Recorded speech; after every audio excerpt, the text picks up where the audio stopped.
शुरू करते हैं आज की वीडियो।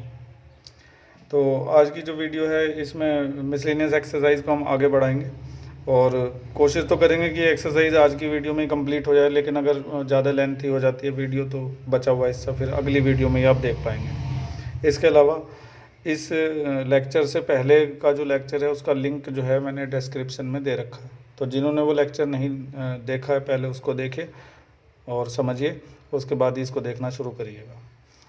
ठीक है, तो जो पीछे की वीडियोज़ हैं या जो इसके आगे की वीडियोज़ हैं उनके लिंक के लिए आप डिस्क्रिप्शन में देख सकते हैं। चलिए शुरू करते हैं। तो क्वेश्चन नंबर 4, ये आपको पहले ही बताया जा चुका है कि मिसलेनियस एक्सरसाइज का हर सवाल मोस्ट इम्पॉर्टेंट होता है और इसके पहले के जो एग्जाम्पल होते हैं मिसलेनियस से पहले के वो भी मोस्ट इम्पॉर्टेंट की कैटेगरी में ही आते हैं। तो ये सवाल भी मोस्ट इम्पॉर्टेंट है, ध्यान से इसको समझिएगा। लिखा है if A and B are symmetric matrices, A और बी दोनों क्या हैं, सिमेट्रिक मैट्रिसेस हैं। Prove that A B minus B A is skew symmetric matrix. ठीक है, तो ए और बी जो हैं वो सिमेट्रिक मैट्रिक्स हैं, तो इसका मतलब ये हुआ कि हमें ये दे रखा है, हमें दे रखा है A dash is equal to A और B dash is equal to B. क्योंकि ए और बी दोनों कैसे मैट्रिक्स हैं, सिमेट्रिक है। तो जब भी कोई मैट्रिक्स सिमेट्रिक होता है तो उसका जो ट्रांसपोज होता है वो उसी मैट्रिक्स का क्या होता है, इक्वल होता है। ऐसे ही बी डैश भी किसके इक्वल होगा, बी के। तो ए और बी दोनों क्या हैं, सिमेट्रिक मैट्रिक्स। तो ये वाली जो लाइन थी इससे हमें ये मिला। ठीक है, अब हमें प्रूव करना है कि ये जो पूरा मैट्रिक्स होगा ये क्या होगा, स्क्यू सिमेट्रिक होगा। तो जो हमें प्रूव करना है उसको भी लिख देते हैं।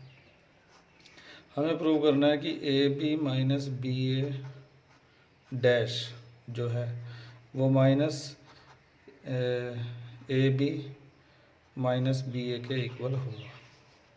तो ये जो प्रूव करना है इसको ज़रा ध्यान से समझो।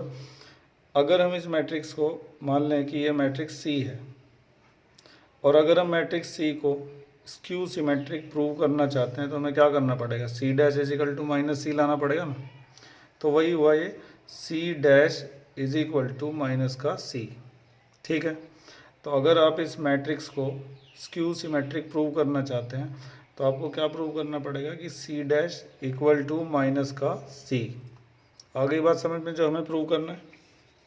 ठीक है, तो आगे बढ़ते हैं, प्रूफ अब शुरू करते हैं। तो LHS लेंगे हम इसका, LHS में क्या है, A B minus B A dash. ठीक है, तो इसको प्रूव कर सॉल्व करते हुए हमें ये लेकर आना है एंड में, और इसके लिए हम जो ट्रांसपोज की प्रॉपर्टीज़ थी उनका इस्तेमाल करेंगे। ठीक है, ध्यान से देखते रहिएगा। अभी ये जो डैश लगा हुआ है ये इस तरीके से लग जाएगा, A B dash minus B A dash.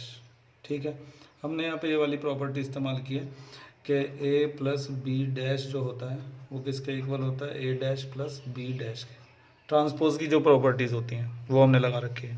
ठीक है, इसके बाद ये जो ए बी डैश है इसको क्या लिख देंगे, बी डैश ए डैश, और इसको हम क्या लिख देंगे, ए डैश और बी डैश। तो ये जो मैं कर रहा हूँ ये मैट्रिक्स के ट्रांसपोज की प्रॉपर्टीज़ हैं जो आपको पढ़ाई जा चुकी हैं पहले। जिन्होंने नहीं पढ़ा है पहले उसको पढ़िएगा, उसके बाद ही इसको देखिएगा। ठीक है, तो हमने ये वाली प्रॉपर्टी लगाई है ट्रांसपोज ऑफ मैट्रिक्स की कि ए बी डैश जो होता है वो किसके इक्वल होता है, बी डैश और ए डैश के। ठीक है, साइड में प्रॉपर्टीज़ इस तरह से लिखते रहेंगे। इसके बाद बी डैश की जगह पर हम क्या लिख देंगे, बी, क्योंकि बी एक सिमेट्रिक मैट्रिक्स है, और ए डैश की जगह पर हम क्या लिख देंगे, ए। यही काम हम इधर भी करेंगे, ए और बी लिख देंगे। ठीक है, साइड में यहाँ पे लिख देंगे क्योंकि ए डैश जो है वो ए है और बी डैश जो है वो क्या है, बी है। इस तरह साइड में लिख देंगे। ठीक है, इसके बाद हम इसमें से माइनस कॉमन निकालेंगे। माइनस कॉमन निकालेंगे तो जो ए बी है वो प्लस का बन जाएगा और बी ए कैसा बन जाएगा, माइनस का। ठीक है, तो हमें यही प्रूव करना था कि A B minus B A का डैश इक्वल होगा minus A B minus B. तो हमने कर दिया प्रूव। ठीक है, तो इस तरह से ये हमारा RHS के इक्वल आ चुका है और HP लिख देंगे एंड में, हैंस प्रूव्ड। तो फिर से देखिएगा, इम्पोर्टेंट सवाल है, अच्छा सवाल है काफ़ी। हमें ये दिया गया था ए और बी जो हैं वो सिमेट्रिक मैट्रिक्स है, तो इसका मतलब ए डैश ए के इक्वल होगा और बी डैश बी के इक्वल होगा। ठीक है, मिसलेनियस एक्सरसाइज पढ़ने का अधिकार सिर्फ उन्हीं बच्चों को है जिन्होंने पीछे की जो एक्सरसाइज हैं उन सबको अच्छी तरह से पढ़ रखा है और समझ रखा है। जो सीधे मिसलेनियस समझना चाहते हैं तो वो इस चीज़ को भूल जाएं कि उन्हें मिसलेनियस समझ में आ जाएगी। पहले पीछे की वीडियोस पढ़िए, उसके बाद ही मिसलेनियस एक्सरसाइज को पढ़ना शुरू करिए, ठीक है। तो हमें प्रूव करना है ए बी माइनस बी ए को स्क्यू सिमेट्रिक।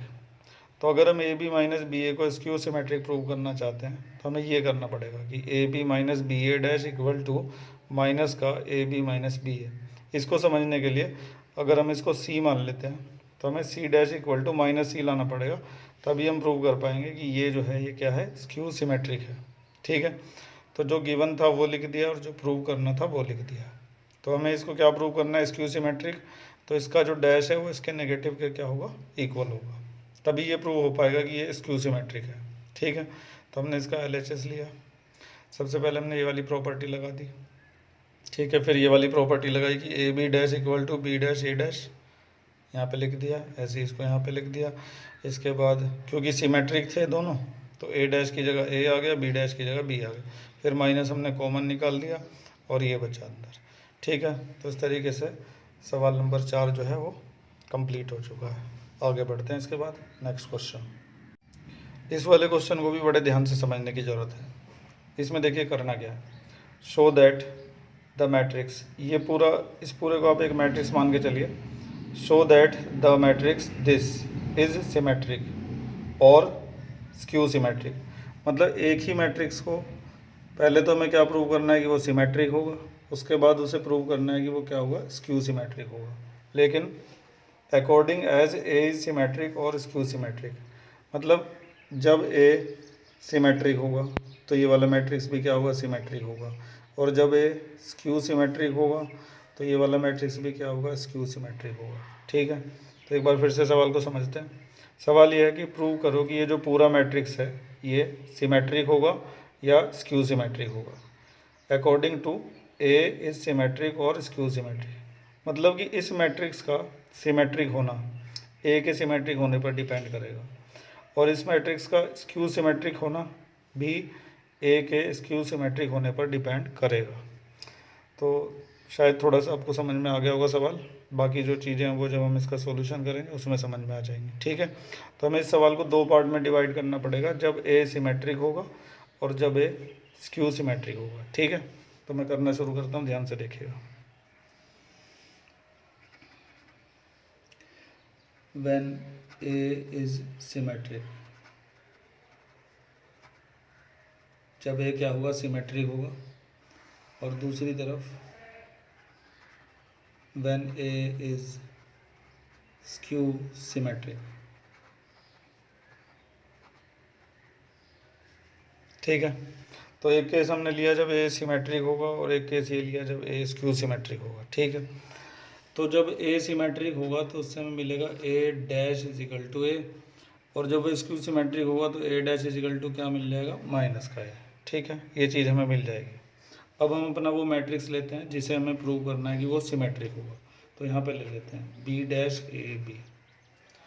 तो अगर हम इस मैट्रिक्स को सिमेट्रिक प्रूव करना चाहते हैं तो इसका जो डैश है वो इस मैट्रिक्स से इक्वल होगा। मैं इसमें यहाँ पे टू प्रूव लिख देता हूँ पहले। ये तो चीज़ गिवन में आ जाएगी, ये जो हमारा ये गिवन में आ जाएगा, और टू प्रूव में आ जाएगा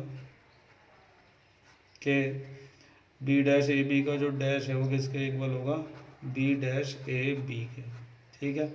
आप इसे ऐसे मान लीजिए कि ये सी डैश है, तो सी डैश को किसके इक्वल लाना है, हमें सी के इक्वल लाना है। सी डैश को किसके इक्वल लाना है, सी के इक्वल लाना है, तभी तो प्रूव होगा कि ये मैट्रिक्स कैसा है, सिमेट्रिक मैट्रिक्स है, ठीक है। तो हम इसका एलएचएस लेकर प्रूव करना शुरू करते हैं। ये हो गया शुरू प्रूफ, ठीक है। तो एलएचएस क्या है, बी डैश ए बी का डैश है, ठीक है। इसको प्रूव करने के लिए भी ट्रांसपोज की जो प्रॉपर्टी पिछले सवाल में लगाई थी हमने, ये वाली जो प्रॉपर्टीज़ थी, इन्हीं का इस्तेमाल करेंगे। ध्यान से देखिएगा ज़रा। तो बी डैश ए बी का डैश हो गया। इसके बाद हम इसे लिखेंगे बी डैश का डैश और ए बी का डैश। 2 मैट्रिक्स हैं यहाँ पर, इस तरह से हमने 2 मैट्रिक्स में इसको डिवाइड कर लिया है। तो ये जो डैश है ये सॉरी थोड़ा सा गलत हो गया क्योंकि इनका ऑर्डर चेंज होना था। तो पहले तो ए बी आएगा, ए बी का डैश और बी डैश का डैश। तो हमने यहाँ पे जो प्रॉपर्टी इस्तेमाल की है वो ये वाली है कि ए बी डैश अगर होता है तो उसको क्या लिख दिया जाता है, बी डैश और ए डैश। ठीक है, तो हमारे पास ऐसे समझ लो कि ये दो मैट्रिक्स हैं, तो ये वाला आगे आ जाएगा, ये पीछे चला जाएगा और ये डैश जो है वो दोनों पे लग जाएगा। समझ आ गया होगा। इसके बाद यहाँ पे दोबारा से यही प्रॉपर्टी लगी, इसको हम लिखेंगे बी डैश और ए डैश इसको। ठीक है, और यहाँ पर किसी भी मैट्रिक्स से ट्रांसपोज का ट्रांसपोज वही मैट्रिक्स होता है। ये लिख देता हूँ मैं यहाँ पे कि ए डैश का जो डैश है वो क्या होता है, ए होता है।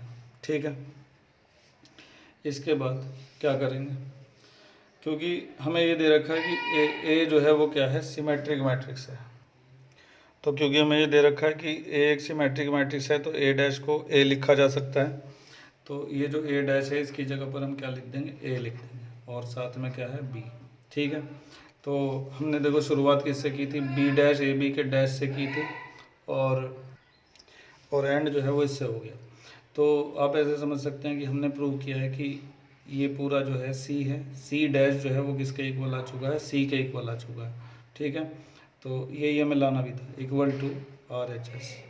ठीक है, तो हैंस प्रूव। ठीक, एक बार फिर से समझने की कोशिश करते हैं।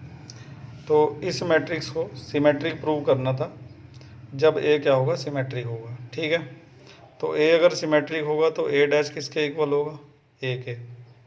अब अगर इस मैट्रिक्स को मतलब इस मैट्रिक्स को सिमेट्रिक करना चाहते हैं तो इसका जो डैश है या इसका ट्रांसपोज जो है वो इसी मैट्रिक्स के क्या होना चाहिए, इक्वल होना चाहिए। अगर हम इसको सी मान लें तो सी डैश जो है वो किसके इक्वल आना चाहिए, सी के। ठीक है, अब ये LHS लिया हमने, ये वाली प्रॉपर्टी का इस्तेमाल किया कि ऑर्डर चेंज हो जाते हैं, बी आगे आ जाएगा, ए पीछे चला जाएगा, ये डैश लगा हुआ है यहाँ पे। तो अगर हम इसे ए मान लें और इसे बी मान लें तो बी आगे आ चुका है और ए पीछे जा चुका है। ठीक है, उसके बाद यहाँ पे फिर से यही प्रॉपर्टी दोबारा लगी। ठीक है, और किसी भी मैट्रिक्स के ट्रांसपोज का ट्रांसपोज वही मैट्रिक्स होता है। फिर हमने ए डैश की जगह ए लिख दिया क्योंकि ए जो था वो सिमेट्रिक मैट्रिक्स था। तो इस तरह से हमने LHS RHS दोनों को इक्वल प्रूव कर दिया है। उम्मीद है कि समझ में आ गया होगा। समझ में आता है तो लाइक करना ना भूला करें, कोई प्रॉब्लम आती है तो कमेंट्स में ज़रूर लिखा करें। ठीक है, या फिर मुझे व्हाट्सएप पर ऑडियो मैसेज भेजा करें, बार बार मैं याद दिलाता हूँ। चलिए अब सेकंड केस पर आ जाइए। तो सेकंड केस में ए क्या है, स्क्यू सिमेट्रिक है। तो ये वाला जो मैट्रिक्स है इसको भी क्या करना पड़ेगा प्रूव कि ये भी क्या होगा, स्क्यू सिमेट्रिक होगा। तो इसका मतलब B dash A B dash जो है वो किसके इक्वल आना चाहिए, minus B dash A B के। ठीक है, ये हमें सेकंड पार्ट में प्रूव करना है, तो ध्यान से देखिएगा जरा। प्रूफ भाई ऐसे मान लो कि ये सी है तो सी डैश को किसके इक्वल लाना है, माइनस सी के इक्वल लाना है। तो LHS लेके चलते हैं, LHS B dash A B का डैश। ठीक है, तो यही प्रॉपर्टी सबसे पहले लगेगी।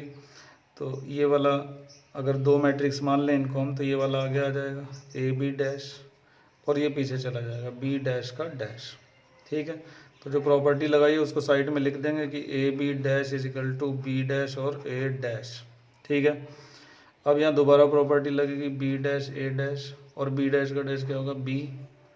यहाँ पे लिख देंगे कि ए डैश का डैश जो है वो क्या होता है, ए होता है। किसी भी मैट्रिक्स से ट्रांसपोज का ट्रांसपोज वही मैट्रिक्स होता है। सेम प्रॉपर्टीज इधर भी लग रही है, पर डिफरेंस एक ही होगा कि इस बार ए डैश की जगह माइनस ए लिखा जाएगा, पिछली बार ए डैश की जगह प्लस ए लिखा था। ठीक है, तो बी डैश ऐसे ही रहेगा और ए डैश की जगह क्या आ जाएगा, माइनस का ए इंटू बी। ठीक है, अभी माइनस जो है सबसे आगे लिख देंगे इसको, minus B dash A B, और देखो यही तो लाना था, आ चुका है, equal to RHS, hence proved. ठीक है, तो काफ़ी अच्छा सवाल है, दोबारा से ध्यान से समझिए। इस मैट्रिक्स का सिमेट्रिक होना या स्क्यू सिमेट्रिक होना डिपेंड करेगा ए के सिमेट्रिक होने पर या स्क्यू सिमेट्रिक होने पर। तो एक बार हमने ए को सिमेट्रिक लिया तो ये होगा और ए को स्क्यू सिमेट्रिक लेंगे तो ये होगा, और हमने किस तरह से उन चीज़ों का इस्तेमाल किया वो आपने देख लिया होगा। तो बहुत अच्छे सवाल था ये भी और इसके पीछे वाला भी, और करीब करीब दोनों एक जैसे ही थे। तो अच्छे से इनकी प्रैक्टिस करिएगा। एक बार में वीडियो में देख के समझ में नहीं आता तो बार बार उसको देखिए, रिपीट कर करके जब तक समझ में ना आए उसको करते रहिए, आ ही जाएगा। ठीक है, आगे बढ़ते हैं नेक्स्ट क्वेश्चन। इसके बाद क्वेश्चन नंबर 6 है, ध्यान से समझने की कोशिश करिएगा। वैसे तो एक सिंपल सवाल है और आपने इससे पीछे का अगर सब पढ़ रखा है ध्यान से तो आप इसको खुद से कर सकते हैं। तो चाहे तो वीडियो बंद कर दीजिए और सवाल को खुद से करने की कोशिश करिएगा, बाद में यहाँ से चेक कर लीजिएगा। ठीक है, तो अभी ये जो सवाल है इसमें एक्स वाई और जेड इनकी वैल्यूज़ निकालनी है हमें। मैट्रिक्स ए दे रखा है और साथ में ये भी दिया हुआ है कि ए ट्रांसपोज इनटू ए जो है वो किसके इक्वल होगा, आई के। I for identity matrix of the same order. अगर ये 3 ऑर्डर का है तो आइडेंटिटी मैट्रिक्स भी 3rd ऑर्डर का ही होगा। तो अभी हमें यहाँ पे दिख रहा है कि हमें सबसे पहले ए डैश की ज़रूरत पड़ेगी, तो ए से ए डैश निकाल लेते हैं, ए डैश। तो ये जो रो दिखाई देती है कॉलम बन जाएगी 0 2y z, ये रो भी कॉलम बन जाएगी x y minus Z, x minus Y और z। इस तरह से ये निकल गया ए डैश। ठीक है, अब हमें A dash into A is equal to I लिखना है। Now A dash into A is equal to I ऐसे लिख दिया। उसके बाद ए डैश की जगह मैट्रिक्स ए का जो ट्रांसपोज अभी निकाला हमने उसको लिखेंगे 0x x। ठीक है, उसके बाद एक मिनट में इसको ज़रा चेक कर लूँ, ये रो थी। ठीक है, 0x हो गया। उसके बाद 2y y और माइनस वाई, उसके बाद z माइनस z और प्लस z। ठीक है, साथ में मैट्रिक्स ए लिखेंगे तो 0 2y z x y minus z और x माइनस वाई और z। ठीक है, और इक्वल टू में आई लिखेंगे तो आई क्या है, आइडेंटिटी मैट्रिक्स है, उसी ऑर्डर का लिखेंगे 1 0 0 0 1 0 0 0 और 1। ठीक है, ये सब लिखने के बाद अब हमें इन दोनों की मल्टीप्लाई करनी है बड़े ध्यान से। तो ध्यान से देखते रहिएगा जो मल्टीप्लाई करेंगे। मल्टीप्लाई की बहुत अच्छी प्रैक्टिस की ज़रूरत है। तो शुरू करते हैं मल्टीप्लाई। तो इस रो की मल्टीप्लाई जब इस कॉलम में करेंगे तो 0 की 0 में होगी तो 0 आएगा, x की x में होगी तो क्या आएगा, x स्क्वायर आएगा, और x की x में होगी तो क्या आएगा, x स्क्वायर आएगा। ठीक है, 0 की 2y में होगी तो 0 आएगा, x की y में होगी तो xy आएगा, और x की इसमें होगी तो माइनस का xy आएगा। तो अभी तक हमने इस रो की मल्टीप्लाई इस कॉलम में कर दी है, इस कॉलम में। अब बारी आती है इसकी, तो 0 into Z 0, x into Z minus का एक्स जेड और x इंटू जेड प्लस का एक्स जेड। ठीक है, अब दूसरी रो की बारी, इसकी मल्टीप्लाई यहाँ पर 2y की 0 में करेंगे तो 0 बड़े ध्यान से, और y की x में करेंगे तो क्या आएगा xy, और माइनस y की x में करेंगे तो माइनस का xy। ठीक है, इसके बाद 2y की 2y में करेंगे तो क्या आएगा 4y स्क्वायर, y की y में करेंगे तो y स्क्वायर, और माइनस y में करेंगे तो प्लस का y स्क्वायर। ठीक है, अब 2y की यहाँ पे करेंगे तो 2yz, y की यहाँ पर करेंगे तो माइनस का yz, और y की यहाँ पे करेंगे तो माइनस का yz। ठीक है, z की 0 में करेंगे तो 0, z की x में करेंगे तो माइनस का xz, और z की यहाँ पे करेंगे तो प्लस का xz। ठीक है, z की 2y में करेंगे तो 2yz, z की यहाँ पर करेंगे तो माइनस का yz, z की यहाँ पे करेंगे तो माइनस का yz, z की z में करेंगे तो z स्क्वायर, माइनस z की यहाँ पे करेंगे तो प्लस का z स्क्वायर, z की z में करेंगे तो z स्क्वायर। ठीक है, इज इक्वल टू यहाँ पर क्या होगा 1 0 0 0 1 0 0 0 और 1। ठीक है, इधर आइडेंटिटी मैट्रिक्स हमने लिख दिया। अब थोड़ा सा सॉल्व करते हैं इसको। मल्टीप्लाई करने के बाद ये चीज़ें हमारे पास हैं, एक्स स्क्वायर कितना हो जाएगा 2x स्क्वायर। ठीक है, और यहाँ पे प्लस xy और माइनस xy दोनों कैंसिल हो जाएंगे, यानी कि क्या आ जाएगी 0, और यहाँ पर क्या होगा xz से xz कैंसिल हो जाएगा 0 आ जाएगी। ठीक है, अब इधर आ जाते हैं, xy से xy कैंसिल हो गया तो 0, 4y² एक ये तो कितने हो गए टोटल 6y²। ठीक है, yz 2yz और 2yz प्लस का 0, इधर भी 0 आ गई, इधर भी 0 आ गई। ठीक है, ध्यान से देख रहे हैं ना। और यहाँ पर क्या आएगा 3z² और इक्वल टू में क्या चल रहा है 1 0 0 0 1 0 0 0 और 1। ठीक है, अब कंपेयर करवा देते हैं। तो 2x² जो है वो किसके इक्वल आ जाएगा 1 के, तो इससे x² इजिकल टू 1/2 आएगा और x की वैल्यू आएगी ±1/√2। ये बात तो आप जानते होंगे कि अगर एक तरफ से स्क्वायर हटाएंगे तो दूसरी तरफ अंडर रूट लगेगा, तो 1 पे अंडर रूट लगाने का तो कोई फ़ायदा नहीं है, 1 तो 1 ही रहेगा, और 2 पे रूट इस तरह से लगाएंगे। साथ में हमें प्लस और माइनस भी लगाना पड़ता है। ठीक है, जानते हैं ना इस बात को। इसी तरह से 6y² जो है वो 1 के इक्वल होगा, तो y² इजिकल टू 1/6, तो y इजिकल टू ±1/√6। इसके अलावा 3z² is equal to 1, z² is equal to 1/3, तो z इजिकल टू ±1/√3। ठीक है, तो इस तरीके से सिंपल क्वेश्चन था। दोबारा से देखते हैं। मैट्रिक्स ए दे रखा था और साथ में दिया हुआ था a' into a is equal to i। ठीक है, और वैल्यू निकालनी थी x, y और z की।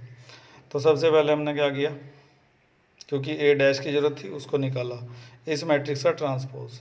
तो जो रो थी उनको कॉलम से मतलब चेंज कर दिया, रो का क्या बना दिया कॉलम बना दिया, a' निकल गया। अब a' और a दोनों को यहाँ पे रख के उनकी क्या कर दी मल्टीप्लाई, ये हो गई मल्टीप्लाई। उसके बाद इसको सॉल्व करके यहाँ पर आ गए, फिर हमने कंपेयर करवाया, तो कंपेयर करवा के हमें x, y और z की वैल्यू आसानी से मिल गई। तो सिंपल क्वेश्चन था, आप खुद कर सकते थे इसको।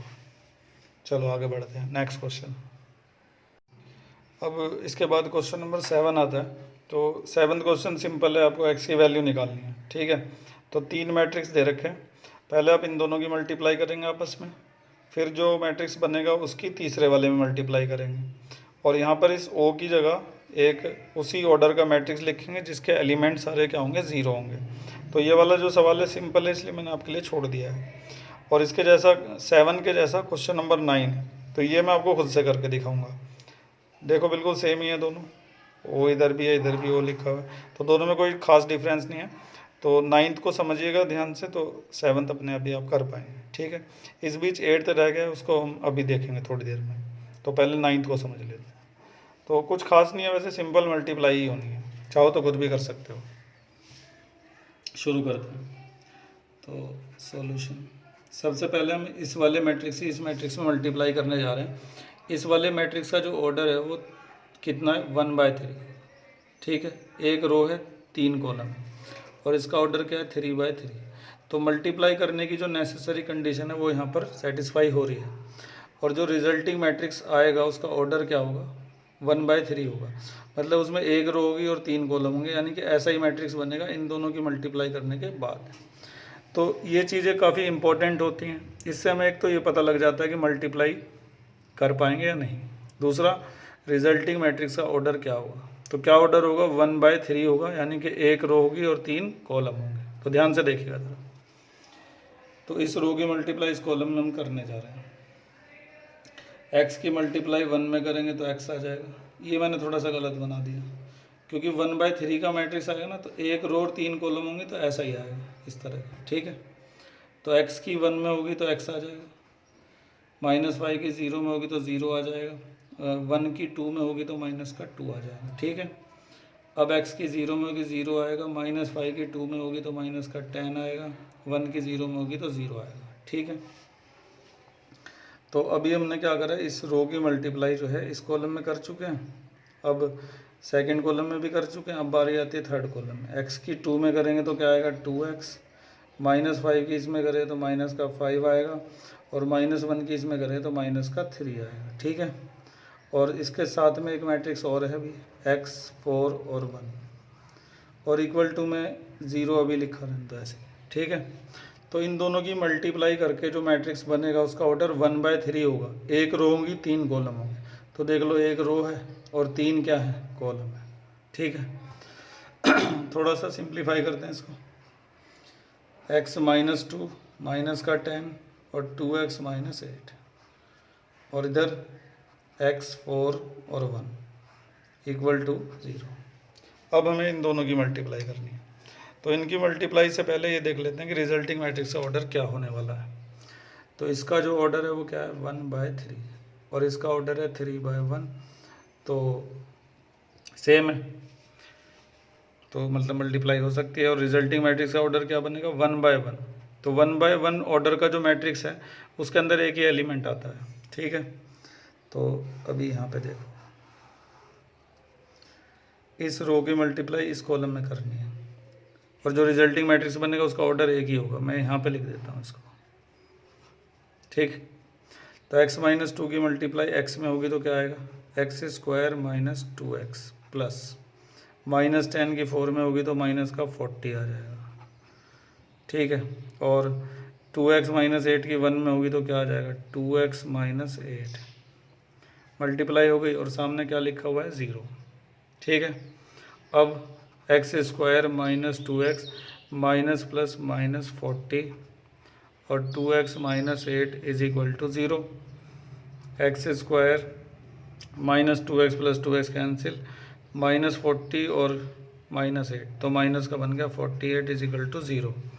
अब x² इज इक्वल टू क्या आ गया 48, स्क्वायर हटाएंगे तो क्या होगा अंडर रूट लग जाएगा 48 के ऊपर, साथ में लगेंगे दो साइन प्लस और माइनस।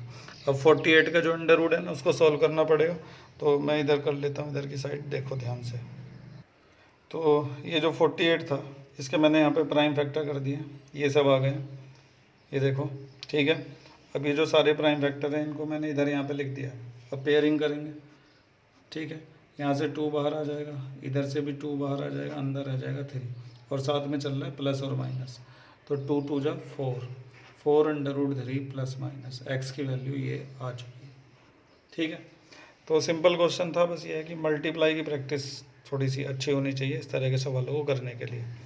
तो हमें x की वैल्यू निकालनी थी और ये तीनों मैट्रिक्स एक दूसरे के साथ मल्टीप्लाई में दिए हुए थे, सामने 0 था, 0 भी लिख सकते हैं। और अगर मान लो कि इधर की साइड हमारा जो मैट्रिक्स है उसका ऑर्डर कुछ अलग आता है, मान लो कि इस तरह का आ गया x y, तो उधर हम 0 की जगह पे क्या लिख देंगे, इस तरह से लिख देंगे, ठीक है।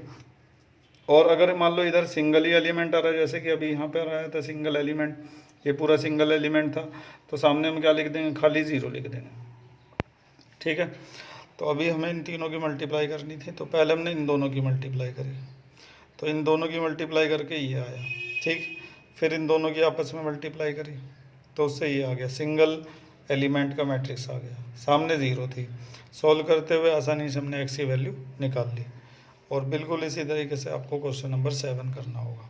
कोई प्रॉब्लम आती है सवाल नंबर 7 को करने में तो मुझे लिखिएगा कमेंट्स में ज़रूर, या फिर व्हाट्सएप मैसेज करिएगा, ठीक है। चलो आगे बढ़ते हैं, नेक्स्ट क्वेश्चन। इसके बाद ये क्वेश्चन नंबर 8 है, तो ये सवाल आपके लिए छोड़ दिया मैंने। इसमें क्या है कि मैट्रिक्स ए दे रखा है और ये हमें प्रूव करना है कि a² minus 5 into A plus 7i is equal to 0। तो इसके लिए हमें पहले a² निकालना पड़ेगा, और a² निकालने के लिए पता ही होगा तुम्हें कि a² निकालने के लिए a.a निकालना पड़ेगा, ठीक है। तो इसके लिए आपको मैंने यहाँ पे लिख दिया है same as question 15, 16, 17 of exercise 3.2। तो एक्सरसाइज 3.2 वाली जो वीडियो है उसको देखिएगा जिन्होंने नहीं देखी है, तो वो सवाल नंबर 15, 16, 17 जैसे कि हैं बिल्कुल उसी तरीके से इसको भी कर पाएंगे, ठीक है। तो a² निकाल के यहाँ पे रख दिया जाएगा, फिर a यहाँ पे रख दिया जाएगा और i की जगह आइडेंटिटी मैट्रिक्स रखा जाएगा इसी ऑर्डर का, यानी कि 1 0 0 और 1 उसको यहाँ पे रखा जाएगा, ठीक है। फिर इसको सॉल्व करते चले जाएंगे, एंड में 0 0 0 वाला मैट्रिक्स एक बन जाएगा और ये जो हमें प्रूव करना है ये हो जाएगा। तो ये सवाल आप खुद करेंगे, ठीक है। इसके बाद आता है 10वां सवाल, practical application of matrix. A manufacturer produce 3 products X, Y and Z which he sell into the 2 markets of annual sale are indicated below। तो 3 प्रोडक्ट हैं X, Y और Z जो वो मैन्युफैक्चर बनाता है और उन प्रोडक्ट को 2 मार्केट में क्या कर देता है, सेल कर देता है, ठीक है। तो अगर मार्केट फर्स्ट की बात करें तो X वाले जो प्रोडक्ट हैं उसमें कितने कंज्यूम होते हैं 10,000, वाई वाले 2,000 और जेड वाले 18,000, ठीक है। और ए पार्ट में एक्स वालों की जो पर यूनिट की कॉस्ट है वो 2.50 है, वाई वालों की पर यूनिट की कॉस्ट ये है और जेड वालों की पर यूनिट की कॉस्ट ये है। सबकी कॉस्ट भी दे रखी है। तो हमें निकालना क्या है, कहाँ लिखा है निकालने का, हाँ ये रहा, find the total revenue in each market with the help of matrix algebra. तो हमें निकालना है टोटल रिवेन्यू, मतलब टोटल कितना पैसा कमाया जाएगा। तो मान लो कि हमें बिना मैट्रिक्स से अगर इसको निकालना होता तो कैसे निकालते हैं, जैसे कि 10,000 प्रोडक्ट हैं एक्स वाले, तो एक की कॉस्ट जो है वो 2.50 है, तो 10,000 की कितनी होगी 2.50 इंटू 10,000, ठीक है। ऐसे ही इनकी कॉस्ट निकालनी है तो 2,000 इंटू 1.50, क्योंकि एक प्रोडक्ट 1.5 रुपये का है तो 2,000 प्रोडक्ट कितने के होंगे, 2,000 की इसमें क्या कर दी जाएगी मल्टीप्लाई, और ऐसे ही 18,000 की इसमें मल्टीप्लाई कर दी जाएगी, ठीक है। तो इनकी कॉस्ट आ जाएगी, इनकी भी आ जाएगी, इनकी भी आ जाएगी, फिर इन तीनों की जो कॉस्ट है उसको क्या कर दिया जाएगा प्लस। तो मार्केट फर्स्ट से जो रिवेन्यू आ रहा है वो हमें मिल जाएगा, ठीक है। तो यही करना है हमें, यहाँ पे लिखा हुआ है find the total revenue in each market. तो दोनों मार्केट का अलग अलग निकालना है। तो पहले मार्केट फर्स्ट का रिवेन्यू निकालने जा रहे हैं, ध्यान से देखिएगा ज़रा कैसे निकालेंगे, ठीक है। तो इस तरह से मैंने स्टेटमेंट लिख दिया कि total revenue of market first, ठीक है। तो उसके लिए हम क्या करेंगे, ये जो नंबर ऑफ प्रोडक्ट है इसका तो इसको रिप्रेजेंट करेंगे एक हॉरिजॉन्टल मैट्रिक्स है, 10,000, 2,000 और 18,000, ठीक है। और जो इनकी कॉस्ट है पर यूनिट की जो कॉस्ट है ये जो दे रखी है उसको रिप्रेजेंट करेंगे किससे, वर्टिकल मैट्रिक्स। तो आपको एक एक्सरसाइज करवाई गई थी, शायद वो एक्सरसाइज 3.2 ही थी, यहाँ पे देखो, शायद वो एक्सरसाइज 3.2 ही थी, जिसमें आपको इस तरह के जो सवाल थे वो करने सिखाया गया था और बताया गया था कि जब इस तरह की मल्टीप्लाई करनी होती है तो एक हॉरिजॉन्टल मैट्रिक्स बनाते हैं और दूसरा हमेशा वर्टिकल बनाते हैं, ताकि इनकी मल्टीप्लाई होके एक सिंगल एलिमेंट बन सके, ठीक है। और लास्ट वाला क्या है 1.00। अब हम इन दोनों की मल्टीप्लाई करने जा रहे हैं अगले पेज पर। उससे पहले ये देख लेते हैं इस वाले मैट्रिक्स का ऑर्डर क्या है, 1 इंटू 3, और इसका ऑर्डर क्या है 3 इंटू 1। तो पहली बात तो मल्टीप्लाई हो सकती है, और दूसरी बात कि इनकी मल्टीप्लाई करके जो रिजल्टिंग मैट्रिक्स बनेगा उसका ऑर्डर होगा 1 बाय 1। 1 बाय 1 का मतलब कि उसके अंदर एक सिंगल एलिमेंट आ जाएगा। तो इसका मतलब हमने बिल्कुल सही लिखा है इन मैट्रिक्स को, ठीक है। तो हमेशा ध्यान रखिएगा इस तरह के सवालों में एक मैट्रिक्स हॉरिजॉन्टल होगा और दूसरा वाला कैसा होगा, वर्टिकल होगा। तो अगले पेज पर हम टोटल रिवेन्यू निकालते हैं। तो उसको मैंने अगले पेज पर लिख दिया। अब मैं इन दोनों की मल्टीप्लाई करता हूँ, ध्यान से देखिएगा ज़रा। तो इस रो की मल्टीप्लाई इस कॉलम में हो जाएगी और एक सिंगल एलिमेंट बन जाएगा। 1000 की मल्टीप्लाई 2.50 में होगी, तो 25 की 1 में होगी तो 25 आ जाएगा, ठीक है। 4 जीरो तो ये हैं, 1 2 3 4, और इसकी जो ज़ीरो छोड़ो, और डेसिमल कितने के बाद लगेगा, 1 के बाद, ठीक है। प्लस 2000 की मल्टीप्लाई इसमें होगी तो 15 2 जा 30, 3 जीरो लगेंगे, इसकी ज़ीरो छोड़ो, डेसिमल मान लो कि 1 के बाद लगेगा, ठीक है। यहाँ पे लग गया, ये लग रहा है डेसिमल। प्लस 18,000 की इसमें करेंगे 1 में तो 18,000 ही आ जाएगा, ठीक है। और डेसिमल इसमें मतलब डेसिमल के बाद तो ज़ीरो ही है ना, तो ऐसे ही रहेगा, 18,000 ही आएगा। अब ये 25,000 है, ये 3,000 है और ये 18,000 है। तो 25 और 3 कितना हुआ 28, 28 और 20 कितना हुआ 48, 48 में से 2 माइनस कर दो तो ये हो गया आपका 46,000, ठीक है। तो मार्केट फर्स्ट से 46,000 का जो रिवेन्यू है वो आएगा। एक बार चेक कर लेता हूँ, 20 और 18, 38, 38 और 3 41 और 5 46, ठीक है। तो सिंपल था, सवाल सिंपल था ना। एक बार फिर से देखो, 3 प्रोडक्ट है एक्स वाई और जेड, और उनकी मार्केट फर्स्ट और सेकंड में जो डिमांड है वो दे रखी है। मार्केट फर्स्ट में प्रोडक्ट एक्स कितने सप्लाई होते हैं 10,000, प्रोडक्ट वाई 2,000, प्रोडक्ट जेड 18,000, ठीक है। और एक्स वालों की जो पर यूनिट की कॉस्ट है वो ये है, वाई वालों की पर यूनिट कॉस्ट ये है, और जेड वालों की पर यूनिट कॉस्ट ये है। तो टोटल रिवेन्यू कितना आएगा मार्केट फर्स्ट से, ये हमें पता लगाना था। तो हमें इसके लिए क्या करना पड़ेगा कि जितने प्रोडक्ट हैं और जितनी एक की कॉस्ट है उनकी मल्टीप्लाई करनी पड़ेगी। ऐसे इनकी होगी, ऐसे इनकी होगी। तो इसको मैट्रिक्स अलजेब्रा से करने के लिए जो प्रोडक्ट थे उनको हमने ले लिया हॉरिजॉन्टल मैट्रिक्स में, और जो उनकी पर यूनिट कॉस्ट थी उसको ले लिया वर्टिकल मैट्रिक्स में। फिर हमने उन दोनों की क्या कर दी मल्टीप्लाई, और आसानी से हमें मार्केट फर्स्ट का रिवेन्यू मिल गया। इसी तरह से एक और पार्ट है इसका, बी पार्ट, उसको भी देखिए। ये इसका बी पार्ट है। बी पार्ट में क्या है कि the unit cost of the above 3 commodities are ₹2, ₹1 and 50 paisa. तो बी पार्ट में भी कुछ अलग नहीं है, बस उनकी जो कॉस्ट थी वो चेंज कर दी गई है। पिछले जो हमने अभी किया है ये वाला, इसमें जो यूनिट कॉस्ट थी वो ये थी 2.50, 1.50 और 1, और यहाँ पे यूनिट कॉस्ट बदल के ये कर दिया गया है find the gross profit. Gross profit निकालना है, तो यहाँ भी वही सब चीज़ें होंगी कि ग्रॉस प्रॉफिट निकालने के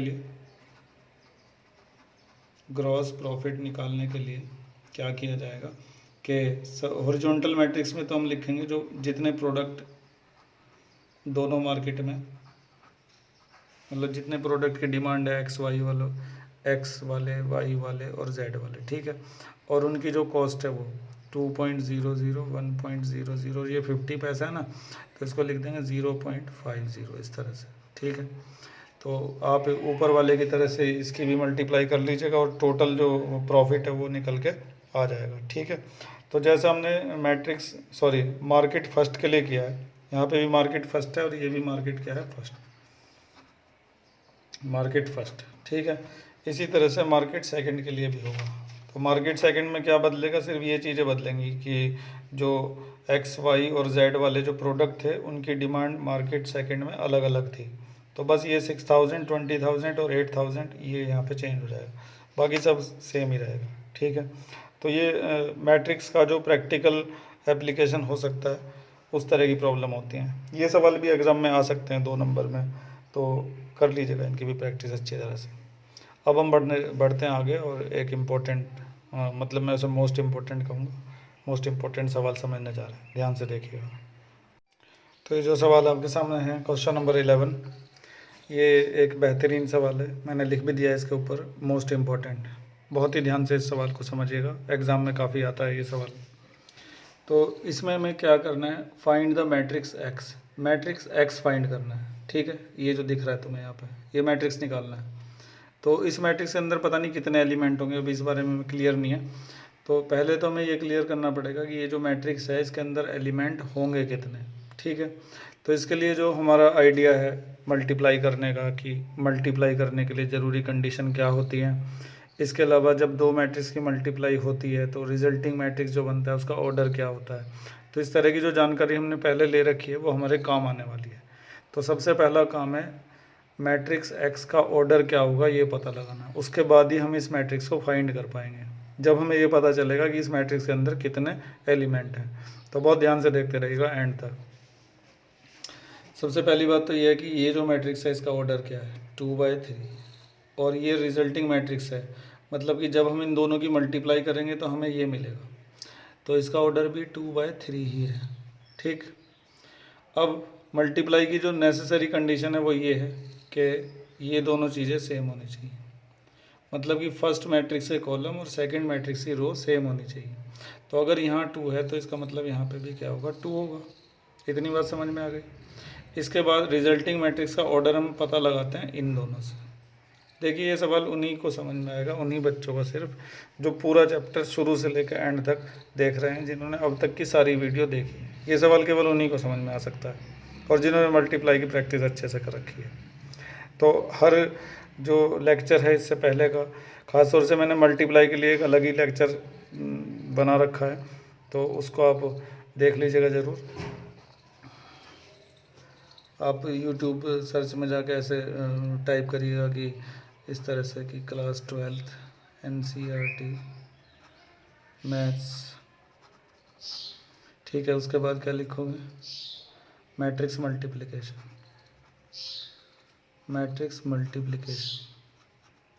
ठीक है। और फिर मेरा नाम लिखना ताकि एकदम से तुम्हें मिल सके। तो मैट्रिक्स मल्टीप्लिकेशन के लिए जितनी भी ज़रूरी जानकारी है वो सारी इस वाले वीडियो में मैंने दे रखी है, तो उसको ज़रूर पढ़ लेना, उसके बाद ही सवाल समझ में आएगा। ठीक है, तो दोनों की मल्टीप्लाई करने के लिए जो ज़रूरी कंडीशन है वो ये है कि फर्स्ट वाले कॉलम सेकंड वाले की रो सेम होनी चाहिए। तो अगर रो 2 हैं तो इसके कॉलम भी कितने होंगे, 2 होंगे। ठीक, अब रिजल्टिंग मैट्रिक्स का ऑर्डर क्या है, 2/3 है। यानी कि जब हम इन दोनों की मल्टीप्लाई करेंगे तो जो रिजल्टिंग मैट्रिक्स बनेगा उसका ऑर्डर 2/3 होगा।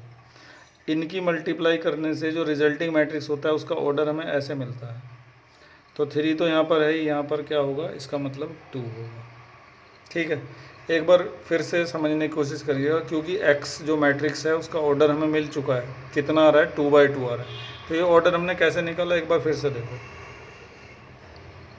यहाँ पर समझने की कोशिश करना है। x है हमारे पास, और क्या है, ये मैट्रिक्स है 1 2 3 4 5 6, और इसके सामने क्या है, -7 -8 -9 2 4 और 6 ही है। ठीक है, तो इसका ऑर्डर 2/3 है, इसका ऑर्डर भी 2/3 है।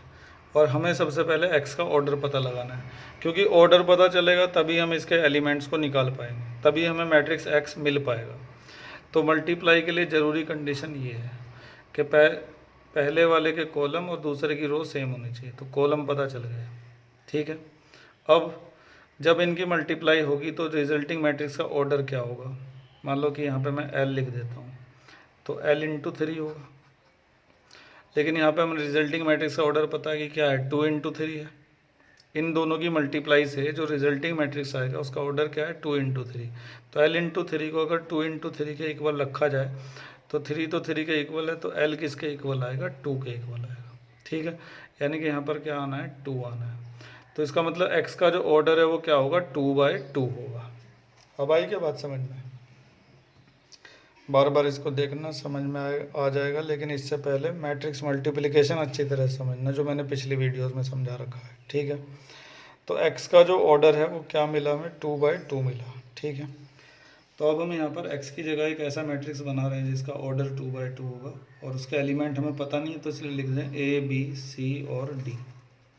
ठीक, और इनटू में ये दूसरा मैट्रिक्स 1 2 3 4 5 और 6, और इज इक्वल टू -7 -8 -9 2 4 और 6। इस सवाल की जो सबसे बड़ी बात है वो यही है कि मैट्रिक्स x का ऑर्डर कैसे पता चलेगा। तो मैट्रिक्स x का ऑर्डर पता लगाने के लिए हमने इस्तेमाल किया मल्टीप्लाई की जो नेसेसरी कंडीशन होती हैं उसका, कि फर्स्ट वाले के कॉलम और सेकंड वाले की रो सेम होनी चाहिए। अब सेकंड वाले में रो कितनी थी, 2 थी, तो फर्स्ट वाले में कॉलम भी कितने होंगे, 2 होंगे। ठीक, इसके बाद जब इनकी मल्टीप्लाई हो जाएगी तो रिजल्टिंग मैट्रिक्स ये होगा, और इसका ऑर्डर है 2/3, उसे हमने यहाँ पे लिख दिया। तो अब इधर 3 है तो इधर क्या होना चाहिए, 2 होना चाहिए। तो इस तरह से हमें x का ऑर्डर पता लग पाया। ठीक है, एक्सरसाइज के एंड में जब मैं एक्स्ट्रा क्वेश्चन करवाऊँगा आपको तो इस तरह का एक और सवाल करवाऊँगा ताकि आप इसको और बेहतर समझ सकें। ठीक है, तो फिलहाल हमें x का ऑर्डर मिला 2/2। इसका मतलब 2 रो होंगी और 2 ही क्या होंगे, कॉलम। एलिमेंट हमें एक भी नहीं पता था, तो इसलिए हमने उन सब की जगह क्या लिख दिया, ABCD। ठीक है, अब हम इन दोनों की मल्टीप्लाई करेंगे। मल्टीप्लाई करने के बाद इससे क्या करवाएंगे, कंपेयर करवाएंगे। ध्यान से देखिएगा मल्टीप्लाई को। ठीक है,